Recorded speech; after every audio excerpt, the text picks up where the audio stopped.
नमस्कार दोस्तों, behind the wheels परिवार के एक और वीडियो में आपका बहुत बहुत स्वागत। आज मेरा मन है कि आपसे बात करने वाला हूँ इन टाटा इंट्रा V10 और V30 के बीच में क्या डिफरेंसेस है। सबसे पहले तो मैंने टाटा इंट्रा V10 और V30 के साथ काफ़ी सारा टाइम निकाला है और आप टाटा इंट्रा V10 वाला मेरा वीडियो यहाँ देख सकते हैं और टाटा इंट्रा V30 वाला वीडियो यहाँ देख सकते हैं। दोनों ही गाड़ियों में क्या अंतर है, आपको कौन सा खरीदना है, कौन सा नहीं खरीदना है, टाटा की इंट्रा सीरीज़ वगैरह कैसी है, वो सारी बातें हम इस वीडियो में करने वाले हैं। मैं आपको दोनों का माइलेज बताने वाला हूँ, कीमत में अंतर बताने वाला हूँ, बाकी सारे जो भी अंतर वगैरह है वो बताने वाला हूँ। तो वीडियो को आखिर तक देखिए। साथ ही साथ एक निवेदन था कि अगर आपने अब तक चैनल को सब्सक्राइब नहीं किया है तो चैनल को प्लीज़ सब्सक्राइब कर लीजिए। काफ़ी अच्छा लगता है, सपोर्ट मिलता है। वीडियो को आप लाइक करके जाएंगे तो मुझे और बेहतर लगेगा। सबसे पहला और मेजर जो डिफरेंस आता है टाटा इंट्रा V30 और V10 में, वो है इनका इंजन। यानी कि टाटा इंट्रा V10 में हम देखते हैं 2 सिलेंडर का इंजन जो कि लगभग 800 सीसी के आसपास है। वहीं टाटा इंट्रा V30 में 4 सिलेंडर का इंजन लगा हुआ है जो कि 1500 सीसी के आसपास है। देखिए, अब BS6 दोनों इंजन हैं और क्या फ़र्क है वो मैं बताता हूँ आपको। 2 सिलेंडर का जो इंजन है वो थोड़ा सा आपको आवाज़ ज़्यादा करेगा, थोड़ा सा आपको ऐसा लगेगा कि नहीं यार आवाज़ वगैरह थोड़ी इंजन में है, और कई बार आपको पिकअप ऐसा लगेगा कि थोड़ा सा स्लो पिकअप है। पिकअप स्लो कब लगेगा, जब आप V30 में बैठेंगे, V30 को आप चलाएंगे, जिस हिसाब से V30 मौसम बनाता है उस हिसाब से V10 मौसम नहीं बनाता है। तो आपको ऐसा लगेगा कि नहीं यार इन वाला 4 सिलेंडर इंजन है वो कहीं ना कहीं थोड़ा सा कम आवाज़ करता है और मौसम वगैरह बेहतर बनाता है। अब दूसरा डिफरेंस आता है कि जब इंजन 2 सिलेंडर और 4 सिलेंडर हो रहा है तो भाई माइलेज में क्या फ़र्क पड़ता है। देखिए, माइलेज में बहुत फ़र्क पड़ता है। टाटा इंट्रा V10 से लोग 18 से लेके 21 के बीच में माइलेज निकाल लेते हैं। कोई 17 का माइलेज भी निकालता है अगर सिटी में ज़्यादा चला रहा है, ब्रेक क्लच बार बार चेंज कर रहा है, तो वो एक बात रहती है कि टाटा इंट्रा V10 से वो बंदा निकाल रहा है लगभग 18 से लेके 21 के बीच का माइलेज। टाटा इंट्रा V30 का कंपनी क्लेम माइलेज को छोड़ दूँ, अगर मैं अपनी माइलेज की बात करूँ जो मैं निकाल सकता हूँ उस गाड़ी से, तो मैं अगर उसको हाईवे पे चला रहा हूँ तो मैं उससे 17 का माइलेज निकाल लूँगा। पर अगर मैं हाईवे पे नहीं चला रहा हूँ तो वो 14 से लेकर 15 के बीच का माइलेज देता है। यानी कि 1 लीटर डीजल में वो 14 से लेकर 15 जाता है, 14 से लेकर 15 किलोमीटर जाता है। ये तय बात है कि टाटा इंट्रा V30 जो है वो 14 से लेकर 15 किलोमीटर जाएगा।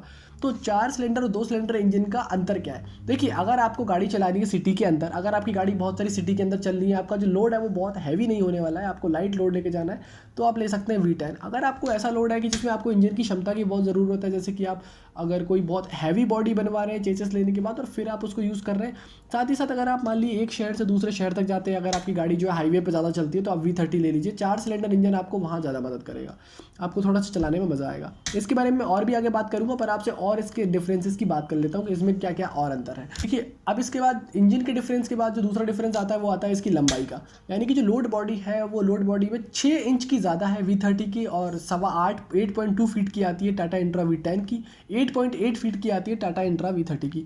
इनकी लंबाई और ऊंचाई कंपनी वाली बॉडी की बिल्कुल सेम है, तो लोड बॉडी जो है कंपनी की तरफ से ऐसी आती है। तो आपको यहाँ पे 6 इंच की जो है ज़्यादा बॉडी मिलेगी टाटा इंट्रा V30 में। अब उस 6 इंच लोड बॉडी में कंपनी आपको 1 टन की पासिंग देती है, यानी कि 1000 किलो की, और V30 में आपको 1.3 टन की पासिंग मिलती है, यानी कि 300 किलो और ज़्यादा। तो वो 6 इंच में कंपनी कहती है कि आप 300 किलो और लेके जाओ, बट ऐसा नहीं है। 300 किलो और ले जाने के लिए आपका व्हील बेस भी जो है वो थोड़ा सा बड़ा है, यानी कि पहियों के बीच की जो दूरी होती है वो थोड़ी सी टाटा इंट्रा V30 में बड़ी है और टाटा इंट्रा V10 में वो थोड़ी सी कम है V30 के कंपैरिजन में। दोनों ही गाड़ियाँ जो है काफ़ी अच्छे रेडियस में मुड़ जाती है, सिटी वगैरह में चलाने में दिक्कत नहीं आती है। आपको power steering, electrically power steering मिलेगा, तो आपको मेंटेनेंस वगैरह भी पावर स्टीयरिंग में कुछ नहीं कराना पड़ेगा कभी भी। तो ये सारी चीज़ें आपको मिलती हैं, बट आपको ये ध्यान रखना है कि टाटा इंट्रा V30 में जो है 1.3 टन की पासिंग आती है, टाटा इंट्रा V10 में जो है आपको 1 टन के आसपास की पासिंग आती है। अब मैं बात करता हूँ टायरों के बारे में। तो देखिए, टायरों का जो डायमेंशन है वो सेम है, यानी कि दोनों ही में ही 14 इंच के टायर लगा रखे हैं। तो 14 इंच के टायर है, बट 14 इंच के टायर के बाद जो एक चीज़ नोट करने वाली वो ये है कि टाटा इंट्रा V10 में 165 सेक्शन के टायर दिए हैं और टाटा इंट्रा V30 में 185 सेक्शन के टायर दिए। यानी कि जो 20% एक्स्ट्रा है उसमें जो चौड़ाई बढ़ी है, तो आपको टाटा इंट्रा V30 में थोड़े से चौड़े टायर मिलेंगे।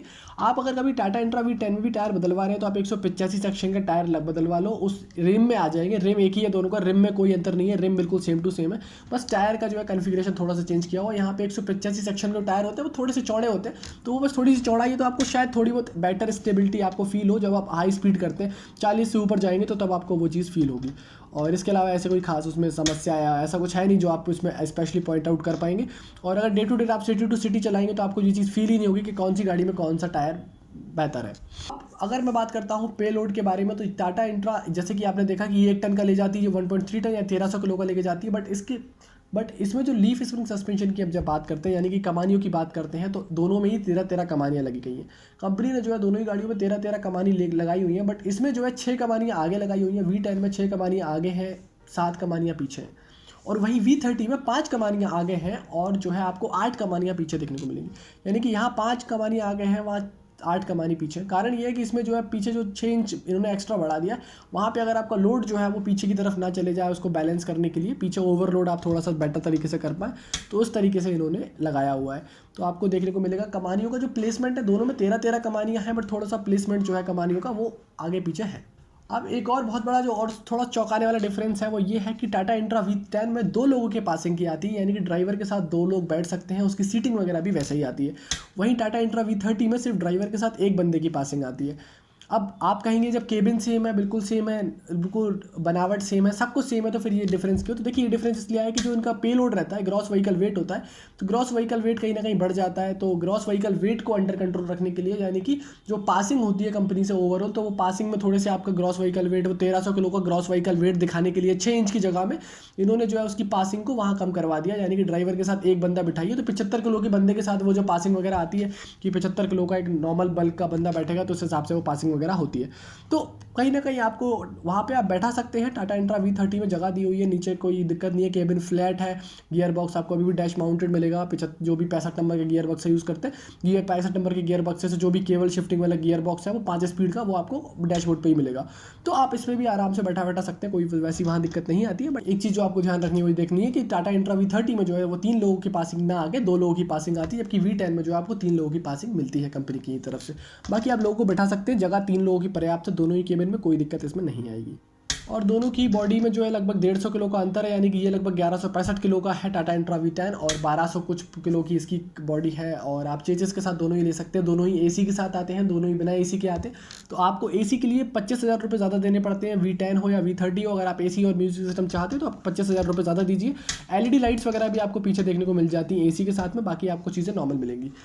अब आपको मैं एक चीज़ और बताना चाहता हूँ कि जो 44 हॉर्स पावर और 110 न्यूटन मीटर वाला टॉर्क वाला जो इंजन है V10 का, वो बिल्कुल ठीक इंजन है।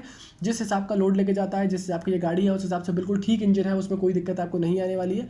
और वहीं जो टाटा इंट्रा V30 है, तो वहाँ पे भी जो 4 सिलेंडर का इंजन है वो थोड़ा सा ज़्यादा पावरफुल लगता है मुझे ऐसा नहीं लगता है कि टाटा इंट्रा V30 को आपको कंसिडर करना चाहिए। अगर आपको सिर्फ 1 टन का लोड डालना है, आप अगर 1.25 टन का लोड डालना चाहते हैं, तो आपको टाटा इंट्रा V10 ही लेना चाहिए। अगर आप वो 70,000 रुपये ज़्यादा डालना चाहते हो, अगर 70,000 रुपये ज़्यादा डाल के आप वो गाड़ी खरीद रहे हो, यानी V30 खरीद रहे हो, तो आप 70,000 रुपये ज़्यादा डाल के सिर्फ एक चीज़ खरीद रहे हो कि आपको जब एक सिटी से दूसरी सिटी जाना है, लंबी मार्चिंग करनी है, लंबा रन करना है, तो आप जा सकते हो, उसके साथ कोई आपको दिक्कत नहीं होने वाली है। V30 थोड़ा सा क्या है कि माइलेज थोड़ा सा कम होता है उसका, और मेंटेनेंस वगैरह दोनों ही गाड़ी को लगभग बराबर है, ज़्यादा कोई अंतर दोनों गाड़ियों में मेंटेनेंस वगैरह में नहीं है। टाटा की आफ्टर सेल्स वगैरह में पता है, दोनों ही गाड़ियाँ 2 साल या 72,000 किलोमीटर की गाड़ी वारंटी के साथ में आती हैं, तो कोई ज़्यादा दिक्कत नहीं है। एक चीज़ आपको बताना है, टाटा इंट्रा V10 और V30 में जो प्राइस का डिफरेंस है वो 70,000 का डिफरेंस है। यानी कि अगर आप टाटा इंट्रा V10 लेते हैं तो आपको 6 लाख का अगर पड़ता है, तो टाटा इंट्रा V30 आपको 6,70,000 का पड़ेगा। और अगर आप non AC Tata intra V10 लेते हैं और आप एसी वाला टाटा इंट्रा V30 लेते हैं, तो आपको 1 लाख रुपये का डिफरेंस पड़ेगा। अगर मैं आपको सच कहूँ तो ये दोनों ही गाड़ियाँ कैसी टेरिटरी में आती हैं, जिससे कि थोड़े से नीचे चले जाओ तो टाटा की फैमिली से टाटा एस गोल्ड, भारत का सबसे ज़्यादा पसंदीदा छोटा हाथी वहाँ मिलता है, जो कि काफ़ी उपयुक्त है 1 टन 1.25 टन के लोड ले जाने के लिए। बहुत बेहतरीन गाड़ी है, क्योंकि हम लोग जो है ऑफिशियल पे लोड की बात नहीं कर रहे हैं कि 500 किलो पास आ रहा है, उसमें 600 किलो पास आ रहा है। हम इंजन क्षमता की बात कर रहे हैं, तो इंजन उसकी क्षमता बढ़िया है, बढ़िया माइलेज वगैरह वो देता है, तो वो गाड़ी बढ़िया है। और यहीं से अगर मैं एक थोड़े से और ऊपर चले जाऊँ, जो कि इसका सेगमेंट नहीं है, देखिए अगर आप टाटा इंट्रा V10 या V30 को अशोक लेलैंड के दोस्त प्लस, अशोक लेलैंड की दोस्त सीरीज़ या महिंद्रा बोलेरो पिकअप वगैरह से कंपेयर कर रहे हैं, तो वहाँ बिल्कुल ना करिए, क्योंकि महिंद्रा बोलेरो पिकअप वगैरह जो है वो एक सेगमेंट अब चले जाती है, टाटा ज़ेनॉन योद्धा वाले सेगमेंट में वो आ जाती है। इस सेगमेंट की वो गाड़ियाँ नहीं है, क्योंकि वो जो सेगमेंट है वो 1.5 टन के आसपास डील करता है, तो 1.5 टन 1.7 टन के आसपास बात करते हैं। ये जो गाड़ियाँ हैं ये 1 टन के आसपास की गाड़ियाँ हैं। हाँ, हालांकि मैंने लोगों को देखा है कि लोग 2.5 टन डाल के टाटा इंट्रा V10 में जा रहे हैं, 2.5 टन डाल के टाटा इंट्रा V30 में जा रहे हैं, क्योंकि इनके इंजन भी जो है वो सक्षम है। तो उम्मीद करता हूँ दोस्तों आपको सारी बातें समझ में आ गई होंगी कि क्या सीन है क्या सीन नहीं है। तो अगर आप चाहें तो थोड़ा सा, अगर आपको बजट थोड़ा कम पड़ रहा है, तो आप चाहें तो टाटा एस गोल्ड ले सकते हैं, बेहतरीन गाड़ी है वो। और अगर आपका बजट थोड़ा सा और आप एक्सटेंड कर सकते हैं, लगभग आप 8 लाख रुपये तक जा सकते हैं, तो अशोक लेलैंड की दोस्त सीरीज़ में या महिंद्रा की बोलेरो पिकअप में आप देख सकते हैं एक बार, तो वहाँ आपको बेहतर ऑप्शन शायद मिल जाए। तो यही था दोस्तों, बाकी टाटा इंट्रा गाड़ी भी बहुत बेहतरीन है, कोई दिक्कत नहीं है। मैंने सारी बातें बताई आपको। 2.5 टन का जो है लोड वगैरह लेके चले जाती है, कोई दिक्कत इसमें नहीं आती है। हालांकि 10 लीटर का एडब्ल्यू टैंक जो है इसमें आपको देखने को मिलता है, जो कि लगा हुआ है, तो आपको एडब्ल्यू जो है डलवाना पड़ेगा। टाटा एस मेगा एक्सेल के बाद टाटा इंट्रा V20 आया, फिर अब कंपनी ने BS6 में फाइनली V10 और V30 जो है कर दिया है। तो ये सारी चीज़ें हैं। बाकी आपको अगर कोई और स्पेशल डिटेल चाहिए तो यहाँ टाटा इंट्रा V10 का वीडियो है या टाटा इंट्रा V30 का वीडियो है, आप जाके देख लो, नीचे डिस्क्रिप्शन में भी आपको वीडियो मिल जाएगा। बाइंग असिस्टेंस भी अगर आपको चाहिए, बेस्ट प्राइस अभी आपके शहर में क्या आ रहा है, तो सबके लिए भी आप नीचे व्हाट्सअप पे लिंक दिया, व्हाट्सअप का लिंक दिया हुआ है, वहाँ क्लिक करेंगे सीधे व्हाट्सअप पे आप मैसेज ड्रॉप कर सकते हैं कि आपको क्या चाहिए। अगर लाइक नहीं किया तो लाइक कर लो, सब्सक्राइब नहीं किया तो सब्सक्राइब कर दो, बेल बटन दबा दो। मैं रोज आपके लिए ऐसे वीडियोस लेके आते रहता हूँ। तब तक के लिए दोस्तों हेलमेट पहनो, सीट बेल्ट पहनो, सुरक्षित रहो, ट्रैफिक पुलिसमैन से कभी मत झगड़ो, इंश्योरेंस वक्त से पहले रिन्यू करा लो। और मिलता हूँ आपको बहुत जल्द ऐसे ही किसी वीडियो में। तब तक के लिए नमस्कार, जय हिंद।